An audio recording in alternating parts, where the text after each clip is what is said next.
আসসালামু আলাইকুম সম্মানিত দর্শক, আপনারা যারা নিয়মিত আমার ভিডিওগুলো দেখেন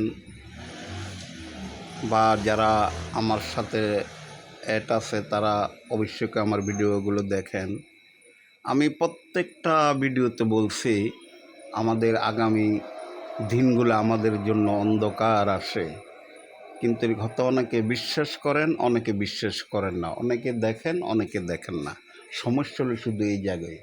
আমি কিন্তু একজন সাধারণ লোক না, কারণ এই পৃথিবীতে কোটি কোটি মানুষকে আল্লাহ সৃষ্টি করেছে, কোটি কোটি মানুষকে আল্লাহ সৃষ্টি করেছে শুধু পরীক্ষা দেওয়ার জন্য। কিন্তু একই আল্লাহর বান্দা, একই রাসূলের উম্মত, আল্লাহ ইচ্ছা করলে সবাইকে একরকম বানাইতে পারত।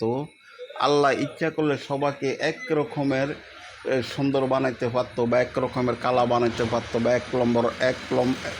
এক রকমের উচ্চতা বানাইতে পারতো না ভাই? কারণ আল্লাহর সেই ক্ষমতা আছে। আমার আর আপনি না থাকতে পারে, কিন্তু আল্লাহর সেই ক্ষমতা আছে। আমি আর আপনি মানেন বা না মানেন, কিন্তু এটি আসলে বাস্তব। কেন বললাম?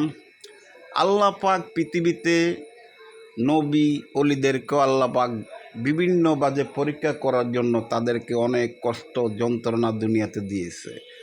আমি যদি একজন একজন করে বলি তাহলে অনেক সময় লাগবে, সেই জন্য আমি নাম বললাম না। আপনারা বুঝে নেবেন কোন নবীদেরকে আল্লাহ বেশি কষ্ট দিয়েছে। কারণ নবীরা হইল কি আল্লাহ রাসূলের,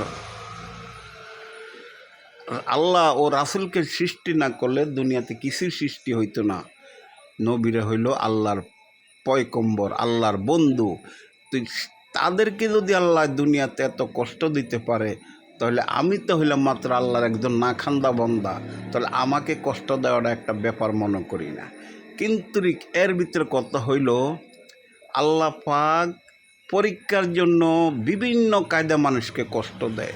এখন যারা দুনিয়াতে বর্তমানে সম্পত্তির মালিক কোটিপতি হয়েছে, তারা মনে করে আরে আমার কি আসে যায়, সে বিপদে আছে থাকুক, আমার তো কিছু আসে না।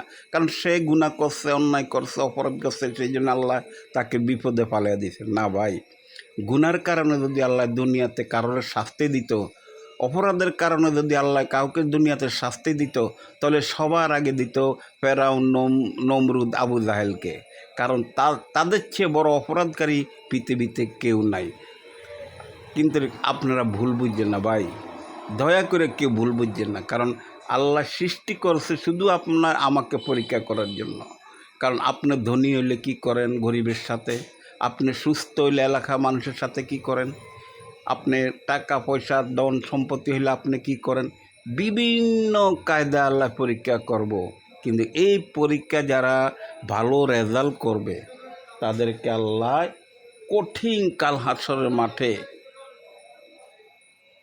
জান্নাতুল ফেরদাউসে পৌঁছে দিবে।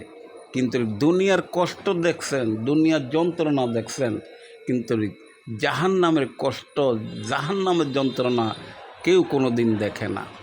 আল্লাহ রাসূলকে যেদিন আল্লাহ পাক মেরাজে নিয়ে গেল,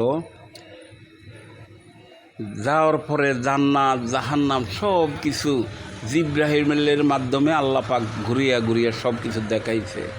যখন জান্নাতের ভিতরে প্রবেশ করছে তখন দায়া দেখে শান্তি আর শান্তি, আরাম আর আরাম। আর যখন জাহান্নামের ভিতরে প্রবেশ করলো তখন যায় দেখে মানুষের কষ্ট, দুঃখ, যন্ত্রণা, শুধু মানুষ চিৎকার মারে কাঁদতেছে। তখন জিব্রাহিলকে বলল, জিব্রাহিল ভাই, এই লোকগুলা কারা, এত কষ্ট পায়? কই ইয়া রাসূলুল্লাহ, এরা হইল আপনার উম্মত, এরা দুনিয়াতে আপনার কথা মানে না, আপনার কথা শুনে না, সেই জন্য আল্লাহ পাক তাদেরকে জাহান্নামে নিয়ে কষ্ট দিতেছে। তখন আমার রাসূল বলেন, সাহাবীরা রে, আমি তো জান্নাত জাহান্নাম দেখছি, তোমরা তো দেখো না। যদি তোমরা জাহান্নামের কষ্ট দেখত, যন্ত্রণা দেখতা, তাহলে কোনো দিন দাঁত বাহির করে আসত না, কারোর সাথে রহস্য করতে না, সেগলামি করতে না, মানুষের উপরে জুলুম করতে না, কেউ করতো না। যদি শুধু জাহান্নামের কষ্টটা, যন্ত্রণা আল্লাহ পাক কোনো কুদরতি বাজে শুধু স্বপ্নে একটা নজর দেখাইতো, তাহলে বুঝেন জাহান্নামটা কত ভয়ানক। আর আমরা কি করি, দুনিয়ার সামান্য কয়েকটা টাকা পাইলে, একটু গায়ে শক্তি থাকলে আমরা আল্লাহকে ভুলে থাকি, আল্লাহ রাসূলকে ভুলে থাকি। আমাদের তাহলে কী অবস্থা হবে ভাই, একটু বিবেচনা করে দেখেন। যদি আমার ভিডিওটা আপনাদের ভালো লাগে, পছন্দ লাগে, তাহলে লাইক, শেয়ার, কমেন্ট করবেন। ধন্যবাদ। আসসালামু আলাইকুম।